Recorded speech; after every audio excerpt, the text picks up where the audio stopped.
आज ना मला खूप टेन्शन आलं होतं आणि हे टेन्शन माझे एकटीचं नाही बरं का, आपल्या सगळ्यांचंच टेन्शन होऊन बसलं इथे. आणि काल ना मी इडलीसाठी हे तांदूळ भिजत घातले होते, रात्री ते वाटून सुद्धा ठेवले होते. मग सकाळी उठल्यावरती त्यामध्ये मीठ आणि सोडा घालून घेतलं आणि आपलं इडलीचं असं छान असं बॅटर तयार झालं. आणि तुम्ही बघू शकता किती छान त्याची कन्सिस्टन्सी सुद्धा झालेली आहे. आणि त्यामध्ये खरं आज एक गोंधळ झाला, जास्त काम नाही म्हणून मी थोडीशी आज लेट उठले, तर एवढी माझी धावपळ झाली आणि एवढी घाई झाली मला सगळ्या कामासाठी, बापरे.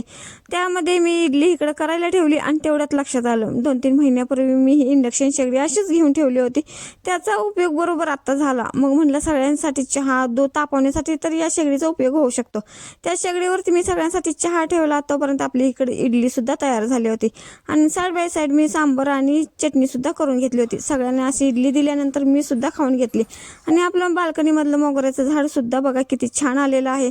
आणि परवाच हे ऑनलाईन मी मागवलेलं जेड प्लांटसुद्धा या कुंडीमध्ये लावून घेतलं. आपल्या बाल्कनीमध्ये अजून एका अशा प्लांटची ॲडिशन झालेली आहे. तुम्हाला कसं वाटलं एकदा कमेंटमध्ये सांगा. आणि हा व्हिडिओ इथंच एंड करते.